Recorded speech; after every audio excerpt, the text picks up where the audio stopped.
Hello everybody and welcome to the United Stand. How does Bruno Fernandes fit into Manchester United? Who would have thought they would ever be saying those words ever? Bruno Fernandes, Manchester United. It's like waking up in the morning and Margot Robbie rolling over next to you and saying, I bloody love you, you're gorgeous. If you're not married like me, and I get that every morning with my beautiful wife. Brownie points, you see. But let's fly in. I'm happy.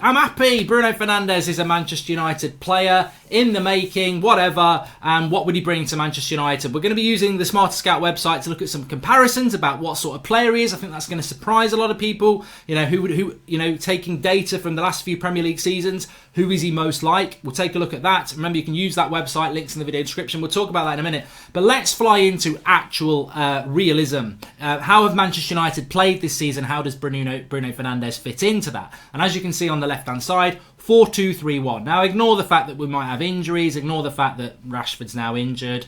Pogba and McTominay can come back. The reality is the question mark is Bruno Fernandes. In a 4-2-3-1, he drops in where Mata, he drops in where Fernandes drops. He doesn't drop in there. We've not had Fernandes. Mata, Lingard and Pereira. He takes their position. And I think even if we did some scientific experiment and got Juan Mata, Jesse Lingard and Andres Pereira and merged them all together in some sort of Fly 3 movie rubbish, they still wouldn't be as good as Bruno Fernandes. Even if he took all the best traits of those three players. Because Bruno Fernandes isn't good at tackling. I'll agree with that. He's not good at tackling, but he's better at tackling than Jesse Lingard. And Ollie goes on about Lingard's ability to close down and press. Well, this is what Bruno Fernandes does. Very good at closing down and pressing the opposition high up the pitch or wherever he plays. His tackling ability is not good, but Paul Scholes wasn't good at tackling. David Silva's not good at tackling, but they'll still press as part of the team. So just because he's not good at tackling doesn't mean he stands there picking his nose until we get the ball back. He will do all that. Remember, he's a captain as well, or he's a captain of Sporting Lisbon. He's a leader. Mid-20s now, he's a leader, he's tenacious, he'll get involved, and that is exactly what you want. So he's better at that than Lingard. He's quicker than Mata. He's better shooting than Pereira. He's a better creator than Pereira. Mata's creativity, to be fair, is maybe better than Bruno Fernandes, but I think Bruno Fernandes is quicker in his creativity. If you watch Juan Mata, his wonderful left foot, it's very measured. Bruno Fernandes is a little bit more risky, a little bit more chaotic, but it's quicker. And I think in the modern game, you do need to be quick. So they're attributes of Bruno Fernandes that I don't think many people appreciate, but he would drop into that position and be far better than what we have there at the moment with him. But let me just show you this. I want to just show you this. As we move to...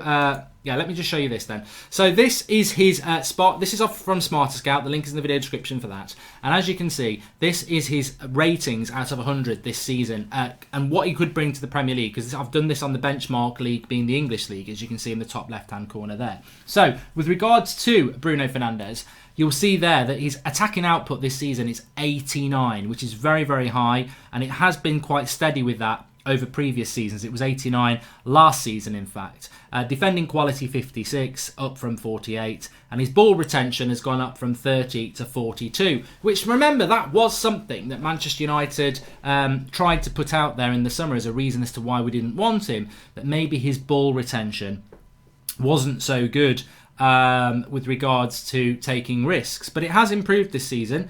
And I think United needs somebody like him definitely there.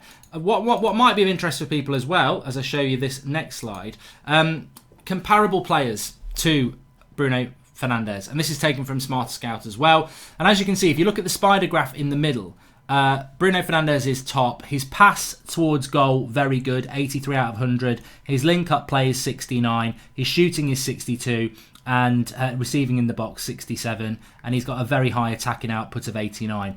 To Tadic, but this is Tadic from 2016-17. It's not from Ajax, it was from when he was good at Southampton. Similar sort of player to Tadic at Southampton in relation to shooting, his passing towards goal, and his overall attacking output very good. And then from this season, the most player that's most similar would actually be Mason Mount, who, to be honest, has dropped off a little bit recently, Mason Mount. But if you think about Mason Mount at the start of the season, very similar to him. That's from the Smarter Scout website, as I say. And also, if I show you this is from Smarter Scout as well, and it shows you all of Bruno Fernandes' key touches around, and the attacking element of the pitch is the one closest to the screen there. So as you can see, The green things will be the sort of mid-range passes.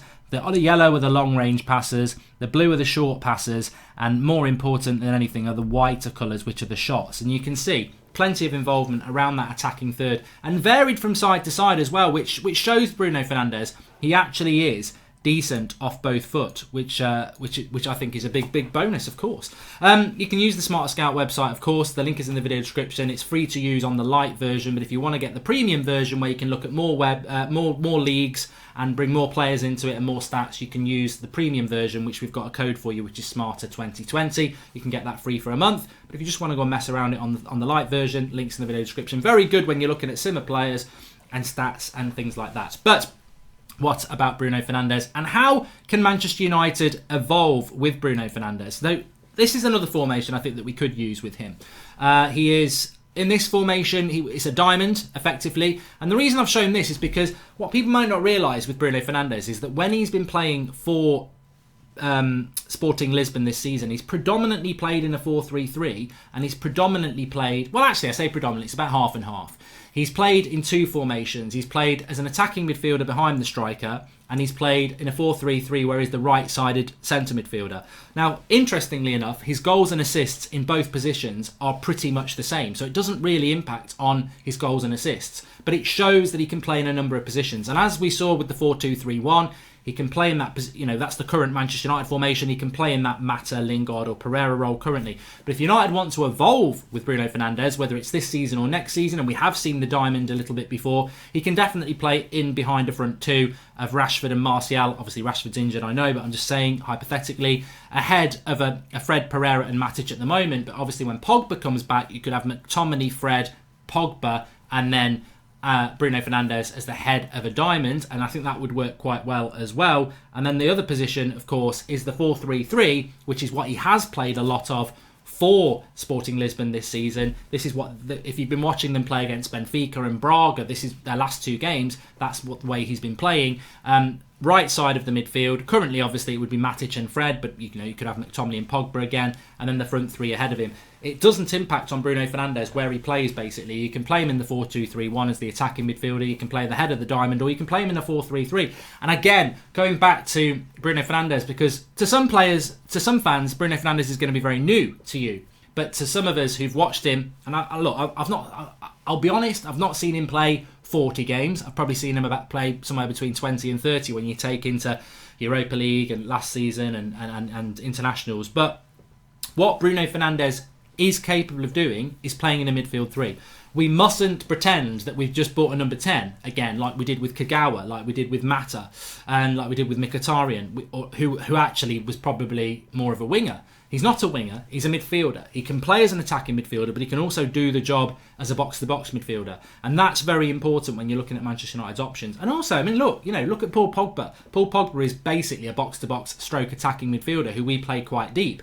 I don't think you're getting the best out of Bruno Fernandes doing that, and I don't think we will do that, but you could hypothetically do it. He's a midfielder stroke attacking midfielder. That's what his position is. He's got a good shooting range. He gets lots of goals, both-footed in relation to shooting, creativity. He's very good off the set pieces as well, which is something we've not mentioned. And I think with Bruno Fernandes, if you watch Jack Grealish and you watch James Maddison take corners, they're consistently very good, beating the first man, very attackable headers for the people in the box. And I think with Bruno Fernandes, that's what you get as well, because I understand that, and one of the things I had to bring in is, look, is there going to be an issue in relation to Bruno Fernandes going from the Portuguese league to the Premier League? And look, there are players that have done it. I know Bernardo Silva didn't come directly from there, he came from Monaco, but there are Portuguese players that have come to the Premier League and done well. And let's not forget, Bruno Fernandes, actually, his sort of apprenticeship was in Serie A. He played Serie A. And then he's come back to Portugal, and now he's looking to come to the Premier League. So he's not just exclusively a Portuguese player in the fact that he has played in Italy. Also, set-piece shooting is not really determined on the league that you play in. And I think the set-piece delivery, the free-kick delivery from Bruno Fernandes, and he should be put onto those, will improve drastically for Manchester United. And hopefully we can see Harry Maguire scoring more headers from corners, etc. But there is going to...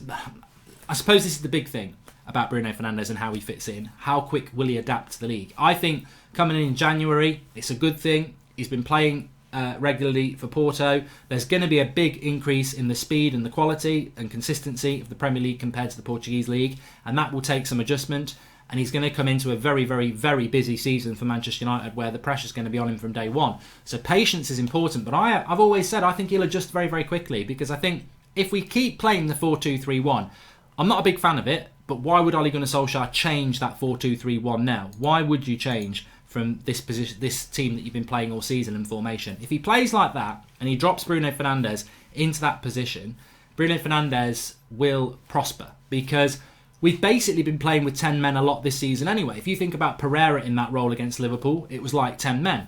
When Lingard's play there, it's like playing with 10 men. So the pressure shouldn't be on Bruno Fernandes, because most of the people who've occupied that role this season have been ghosts invisible anyway. So Bruno Fernandes in that position, the pressure's off in many ways, because he'll improve us massively with his creativity, his shooting, but also he will defend from the front, and that will give him time to adjust into the role. So I think he'll adjust very, very quickly.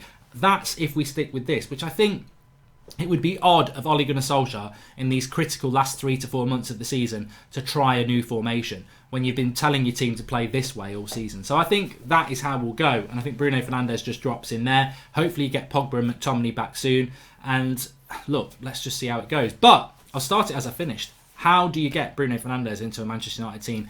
Just to be saying those words is sweet, sweet, sweet cherry pie. It's absolutely fantastic. But cherries are actually quite sour. So it's sweet, sweet, sweet treacle pie. That's sweet, sweet. Check out the Smarter Scout website. Link is in the video description there. You've got all your sort of information on similar players, stats. You can look at teams and everything on there. Very, very good. And if you want to deep dive a little bit more into Bruno Fernandes, crack on with that. Smash a like on the video. Subscribe if you're new. Bruno, Bruno, Bruno, Bruno. Bruno, Bruno, Bruno. It's been a long time, Bruno. Isn't it, Bruno? It's been a long time coming, Bruno. But you're here. You're here now, Bruno, aren't you? You're here. Thanks for watching. Speak to you all soon.